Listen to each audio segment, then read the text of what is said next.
श्री परमात्मने नमः। श्रीमद्भगवद्गीता द्वितीयोऽध्यायः। श्रीमद्भगवद्गीता के द्वितीय अध्याय में हम कुछ श्लोकों को देख रहे हैं। तो अभी तक हमने 63 श्लोकों का सामान्य अर्थ देख लिया। उसके बाद अगला 64वां श्लोक है। राग द्वेष वियुक्तस्तु विषयानिन्द्रियैश्चरन् आत्मवश्यैर्विधेयात्मा प्रसादम् अधिगच्छति।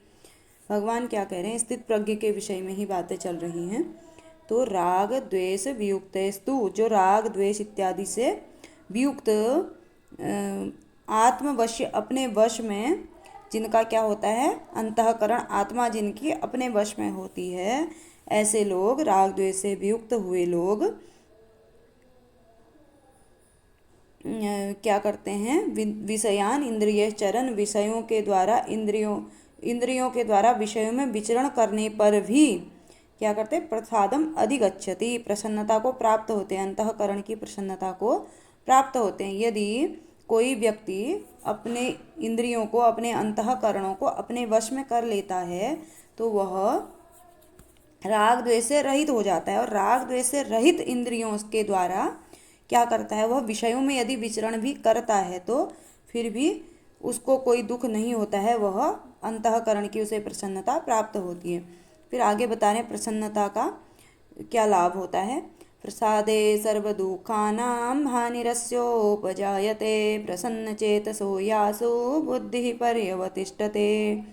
प्रसन्नता होने पर, प्रसादे, जब अंतःकरण की प्रसन्नता होती है तो क्या होता है?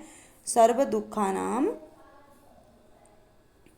हानि से उपजायते, उसको क्या हो जाता है? सर्व दुखों से उसको, सभी प्रकार के दुखों का अभाव हो जाता है उसके जीवन में। और प्रसन्न चेतसः, जो प्रसन्न चेतस व्यक्ति होता है, जिसका मन प्रसन्न होता है, उसका प्रसन्न चेतसो यासु बुद्धि पर्यवतिष्ठते, उसकी बुद्धि जो है सभी ओर से, सभी प्रकार से स्थिर हो जाती है, सभी विषयों से निवृत्त हो जाती है और स्थिर बुद्धि हो जाती है। उसके बाद नास्ति बुद्धिरयुक्तस्य न चायुक्तस्य भावना न च भावयतः शान्तिरशान्तस्य कुतः सुखम। क्या कह रहे हैं भगवान? कि नास्ति बुद्धि अयुक्तस्य, यानी कि जो अयुक्त है, जो हो उस अंतःकरण से नहीं जुड़ा हुआ है, जिस व्यक्ति, जो विषयों में ही जिसका इंद्रियां जो हैं लगी हुई हैं, जिसकी बुद्धि जो है निश्चयात्मक नहीं है, उस व्यक्ति को बुद्धि नहीं प्राप्त होती है।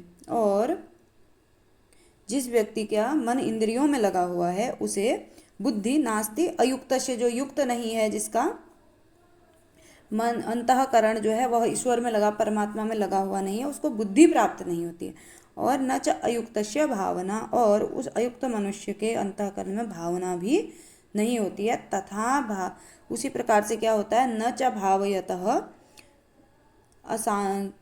भावयतः शांति अशांतस्य कुतः सुखम। और जिसकी भावना जिसके पास नहीं होती है उसको क्या नहीं होता है? उसको शांति नहीं मिलती है। और अशांतस्य कुतः सुखम, और जो अशांत व्यक्ति होता है, जिसको शांति नहीं होती है, उसको सुख प्राप्त कभी भी नहीं हो सकता है।